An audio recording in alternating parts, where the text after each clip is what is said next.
Hey everyone, welcome back. Many of you have asked for this topic, and I'm glad I can finally share it with you. I've been waiting for the Post-Zariman updates to drop because we knew there would be more big changes regarding operators and amps, as well as new arcanes. Especially from what we saw teased in DevStream 162. Simply put, this is a video addressing the new amp meta and amp arcanes. You may be wondering why I didn't cover anything about this when Angels first dropped. That's because the meta shifted a lot, but Echoes also introduced more tools that made the meta shift again.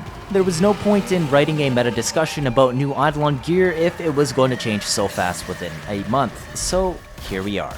What exactly is the meta these days? Well, let's go over solos first, since that's the more important and interesting part of this video.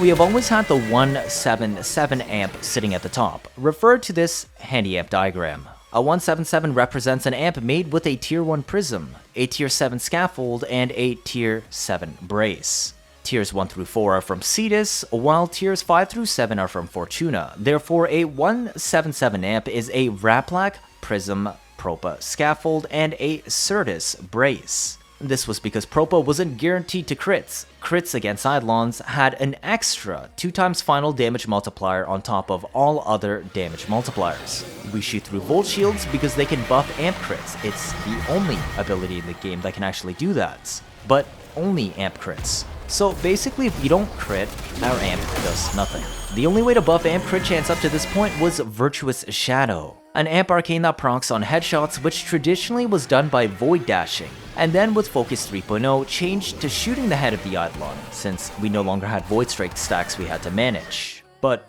why Raplac? Because it was the highest crit chance prism in the game at the time that could use void strike stacks well. What was its purpose in solo runs? You shoot it when Propa fails to crit. Propa does more damage, but only has 80% crit with Shadow. Raplac does about half the damage, but has 92.8% crits with Shadow. We eventually moved to Cantic with Focus 3.0 because Void Strike stacks no longer existed. You just had a Void Strike buff duration. Cantic is a burst fire prism and is thus more consistent, since more shots means more chances at crits. So completely failing to crits is less likely. Yes, it takes longer to shoot than the Raplac, but it's safer. But also because we no longer had Void Strike stacks, you could just shoot the head of the Eidolon to proc Virtuous Shadow. Cantic shoots 3 times per shot, whereas Raplac only shoots once. Therefore, Cantic was both better at consistent crits, and also more chances to proc Virtuous Shadow per burst, since this arcane only activates 40% of the time when you land a headshot. But the entire point of doing this was to activate Shadow for Propa, which only reached 80% crit, and also shooting the Eidolon shields when Propa failed to crit. Well, you see, this is why I didn't bother to cover that when Angels dropped. Enter Eternal Onslaught. This is a new arcane from Echoes that gives 180% crit chance to amps, instead of 60% like Virtuous Shadow. This is extremely important because it pushes all the meta amps, especially Propa, above 100% crit chance, meaning you will always crit and always do good damage. But if you always crits, you don't need a prism to cover for when Propa fails to crit anymore. You also don't need to shoot the head of the Eidolon anymore, since Onslaught procs by emptying all of your operator energy, unlike Shadow. This invalidates all the main reasons why certain prisms were meta for solo hunting. So now your prism for solos doesn't really matter anymore. Pick whatever you want for what you find comfortable. I would still recommend the 177 because it's once again meta for group runs that we'll get into later, or the 577 just because it's comfy to kill bombs with, has decent range, and can still take out Eidolon shields if you for some reason really want to. Then there's the 777 amp I am now back to using for solo runs, because the 7 Prism is a no-brain, no-aim type of Ignis amp. I can kill bombs easily to charge my lures without having to worry about accurately hitting them. And technically, it can still take out the Eidolon shields too quite quickly if I really need to use it for that, but it's really all personal preference at this point. Just make sure that the amp is gilded though, because you cannot equip amp arcanes until then. And you also get a big base crit chance buff when you do so. This is because we now have a second amp arcane slot. The only way to unlock this is to buy an amp arcane adapter from Caballero in the Chrysalith for 20,000 hold fast standing. It requires rank 5 Angel with the Syndicate, so I would strongly recommend grinding this out as it is untradeable. Now, what goes in this amp Arcane slots? I would suggest running Eternal Eradicates. Why? Because our only options really are Virtuous Strike, which procs on critical hits at 20% chance for a 80% bonus crit damage for 4 seconds. This sucks. Why? Because it requires you to shoot your amp to proc it, so you actually have to shoot the Eidolon in advance, but only 4 seconds in advance because the buff only lasts 4 seconds, and it only has a 20% chance to activate, and you have to crit to even have a chance for it to proc. Trash. Virtuous Shadow, our old meta arcane, gives 60% crit chance. All amp crit chance arcanes work like mods. It isn't flat crit, it's additive crits. It also requires you to shoot the head of the Eidolon too, so you need to do an extra thing. It only procs 40% of the time, and most importantly, it does not buff any meta amps to above 200% crit chance for all oranges. This means you can still deal yellow crits, and it doesn't buff your yellow crits at all. The most important part in hunts is finding the worst case scenario and buffing that. For amps, this is a damage floor. This represents when you don't have Void Strike. How do you deal with the Eidolon shield when you don't have Void Strike? Virtuous Shadow doesn't help yellow crits, but Eternal Eradicate does. It buffs all amp damage in general by 60%. And how does it activate? With an Operator ability cast. This arcane has no RNG proc chance. It is guaranteed to proc no matter what, every single time you cast an Operator ability. It is also refreshable, so you don't have to worry about the 8 seconds timer. On top of that, the current meta, whether solo or in squads, is for everyone to be on Madurai. Madurai's second operator ability is called Contamination Wave. This ability debuffs enemies affected by it to take 50% more operator damage for 20 seconds. It also works on Eidolons. You should always be casting this on the Eidolon before you DPS it with your amp. Remember, we're discussing the new meta amp and arcane setups today, because you will always be casting this debuff ability every shield rotation. You will automatically activate Eternal Eradicate to buff all your amp damage by 60% every single time, just by doing what you already need to do. No special strings attached like shooting the head for Shadow, trying to crit for Virtuous Strike, none of that crap. Now, how about Eternal Onslaught? It says it activates when your energy is empty. What energy is this? It's operator energy. How do you empty your operator energy? Well, you already need to debuff the Eidolon with Contamination Wave every shield rotation. Why not just spam your operators 2 on Madurai to lower your operator energy as low as possible? At this point, you're usually under 25% on the bar and it won't let you cast the ability again. So how do you get it to 0% to activate Onslaught? Well, there's a couple of ways. Mash your 2 until it lets you cast it and you will reach 0% because you used it when you had just enough energy to cast Contamination Wave. Come out of Void Mode for a few seconds during the Magnetic Spike is another way to intentionally Magnetic proc your operator to drain the last of your energy.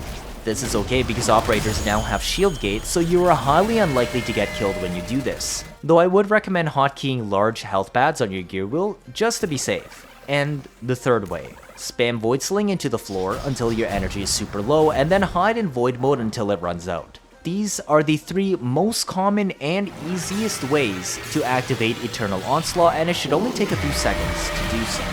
Now, just like Eternal Eradicate, Onslaught is a refreshable arcane, meaning every single time your operator energy hits 0, it will reset this buff back to 8 seconds on granting your amp a 180% bonus crit chance. You'll also notice how operator energy will delay before regenerating if it reaches 0.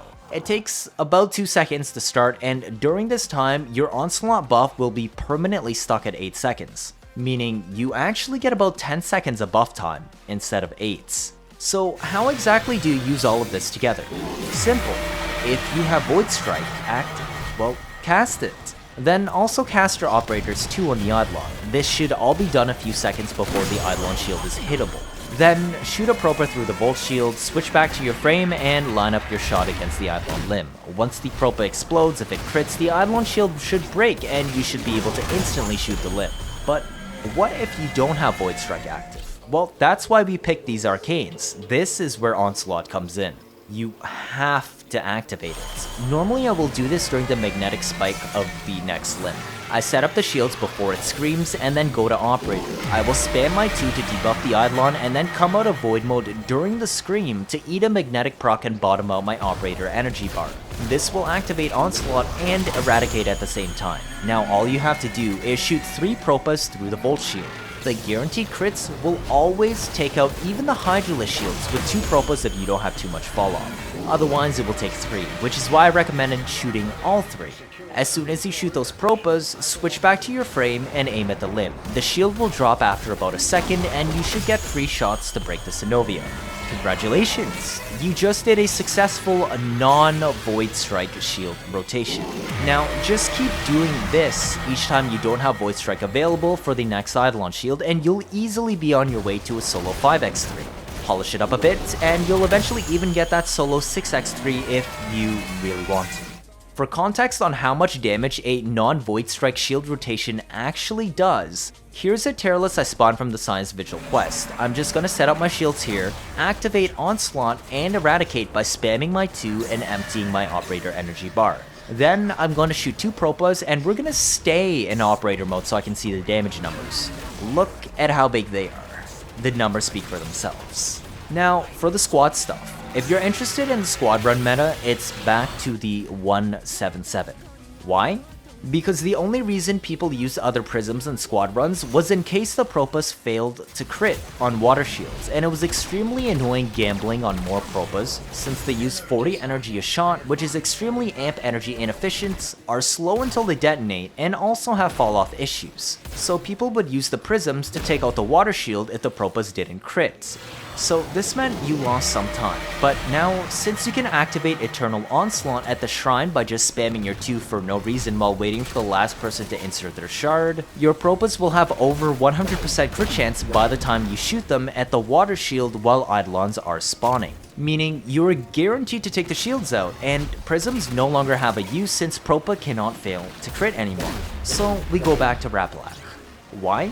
Because it's the highest damage prism in the game. Its only purpose in squad runs is to shoot the Eidolon shield with so much damage that when you're aiming at the Synovia, you will break the shield and then have enough leftover damage to also break the Synovia in the same shots. People typically also combine this with the Magus Melt, an operator arcane that essentially works like a heat mod for your amp. It adds heat damage, not converts. That's what Virtuous Forge does, and we do not want to use that arcane. Combining Eternal Onslaught on every limb break with the Contamination debuff and everyone shooting Raplax at the Synovia when trying to break the Eidolon shield will result in 1% faster limb breaks when chasing world records because the limbs will break faster than a person can shoot with their sniper.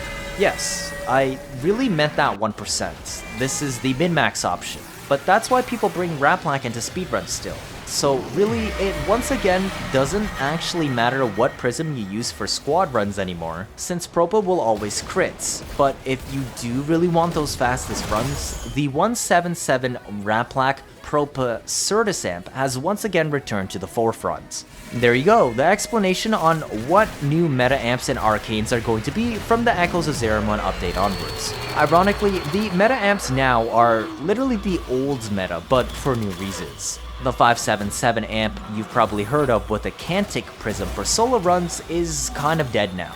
You can still use it there, but its purpose is long gone since we no longer use Virtuous Shadow anymore.